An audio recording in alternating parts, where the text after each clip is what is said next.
Hi friends, welcome back to my channel. நமக்கு இன்றைக்கி என்ன பார்க்க போகிறோன்னா, வெனிலா ஸ்பாஞ்ச் கேக் எப்படி பண்ணுறதுனா பார்க்கலாம். ஃபஸ்ட்டு நம்ம எந்த பாத்திரத்தில் பேக் பண்ணுறோங்கிறதுக்கு பாத்திரத்தை சூஸ் பண்ணிக்கலாம். நிறைய பேர் குக்கரில் சூஸ் பண்ணுவாங்க.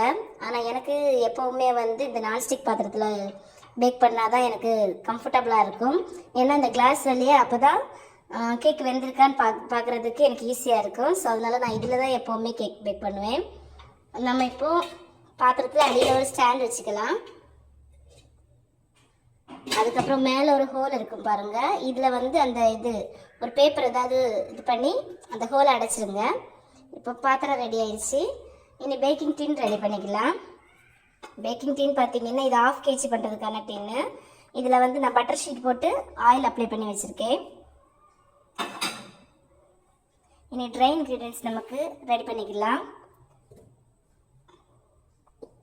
250 லிட்டர், அதாவது 1/4 லிட்டர் மெஷர்மெண்ட் கப்பில் 1/2 கப்பு மைதா எடுத்திருக்கேன். இதில் உங்களுக்கு அளவு பார்த்தாலே தெரியும். 125 ml. இதே அளவுக்கு நமக்கு சர்க்கரையை எடுத்துக்கணும்.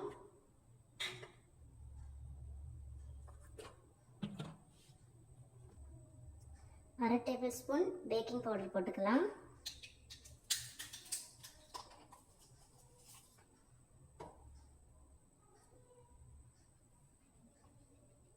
1/4 டேபிள் ஸ்பூன் பேக்கிங் சோடா போட்டுக்கலாம்.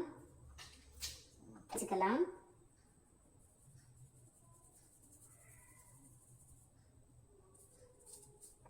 ரெண்டு வாட்டி சலிச்சுக்கலாம்.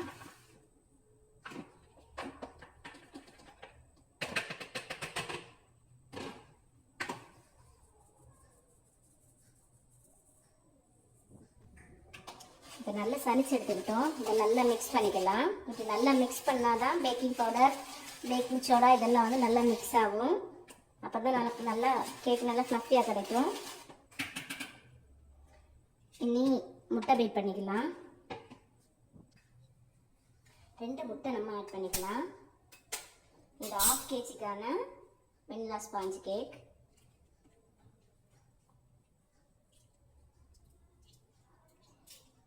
வீடியோ கிளியர் இருக்கான்னு தெரியலைங்க. இதை நான் ஃபஸ்ட் டைம் எடுக்கிறேன். ஸோ தப்பு இருந்தால் மன்னிச்சுக்கோங்க, சரியா?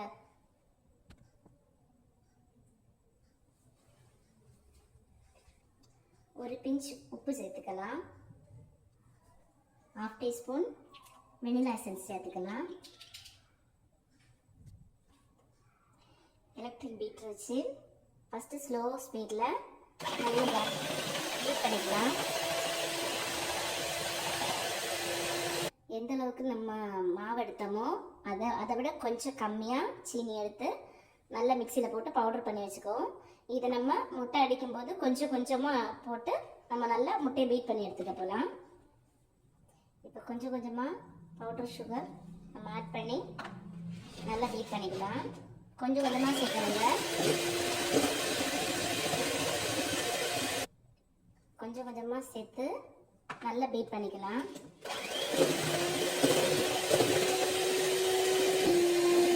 நல்ல ஹை ஸ்பீடில் வச்சு நல்லா ஃப்ளஃபியாக நல்லா க்ரீமியாக வர வரைக்கும் நம்ம நல்லா பீட் பண்ணிக்கலாம்.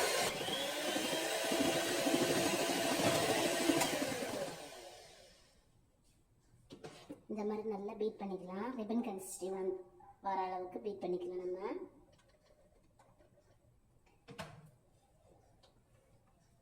இப்போ 2 டேபிள் ஸ்பூன் ஆயில் சேர்த்துக்கலாம். ஆயில் சேர்த்துட்டு ரொம்ப நேரம் பீட் பண்ணக்கூடாது.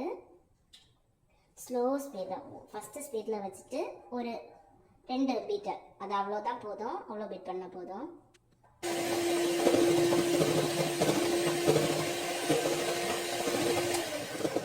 போதுங்க. இதுக்கு மேலே பீட் பண்ணால் அந்த முட்டையோட ஃப்ளஃபினஸ் அப்படியே குறைஞ்சிரும்.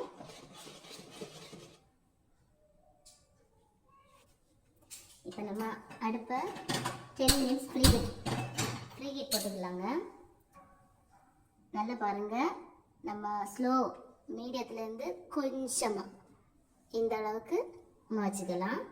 இந்த அளவுக்கு வச்சு 10 நிமிஷம் நம்ம ஃப்ரீ ஹீட் போட்டுக்கலாம், சரியா?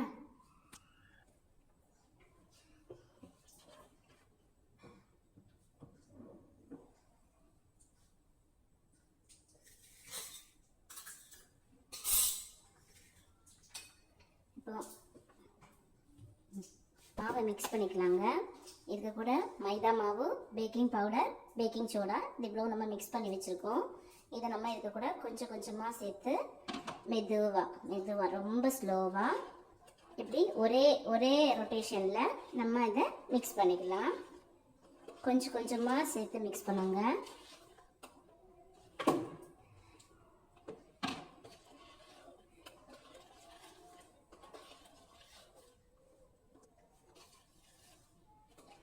கொஞ்சம் கொஞ்சமாக சேர்த்து நம்ம மிக்ஸ் பண்ணிக்கலாம்.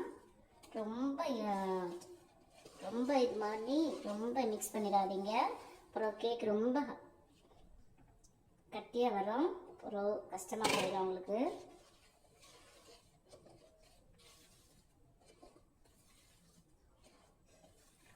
ஸ்லோவாக மிக்ஸ் பண்ணிடுவோங்க. இப்போ ஸ்பேட்சில் வச்சு இந்த ஓரமாக இருக்கிறதெல்லாம் எடுத்து நல்லா மிக்ஸ் பண்ணிக்கலாம். இது கட் அண்ட் ஃபோல்டு மெத்தடுன்னு சொல்லுவாங்க. இப்படி ரொட்டேட் பண்ணி இந்த மாதிரி நம்ம மிக்ஸ் பண்ணணும்.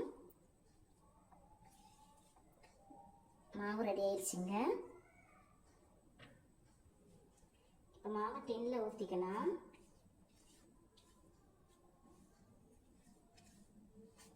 டின்னில் பாதி அளவு தாங்க மாவு இருக்கணும், இல்லைன்னா பொங்கி வேஸ்ட்டாக போயிடும். ஒரு குச்சியால் நம்ம அதை லெவல் பண்ணி விட்டுக்கலாம். அப்போ தான் உள்ள இருக்க ஏர் பபிள்ஸ் எல்லாம் போயிடும்.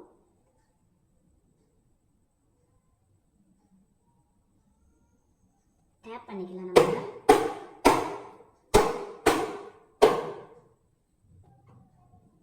இப்போ 10 நிமிஷம் ஃப்ரீ ஹீட் ஆயிடுச்சுங்க.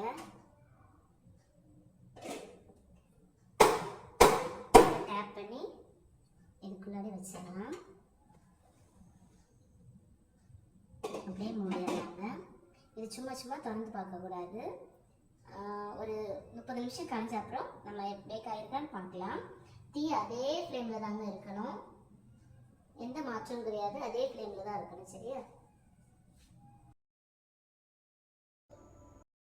கேக் நல்லா பொங்கி வந்திருக்கு பாருங்கள்.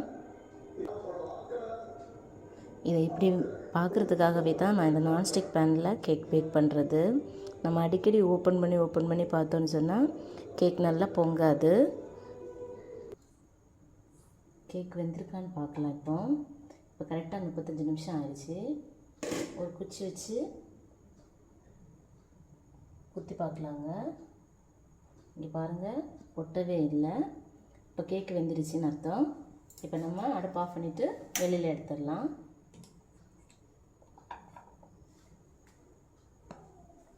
இது நல்லா ஆறட்டுங்க. கத்தி வச்சு இந்த ஓரமாக நம்ம அதை எடுத்து விட்டுக்கலாம்.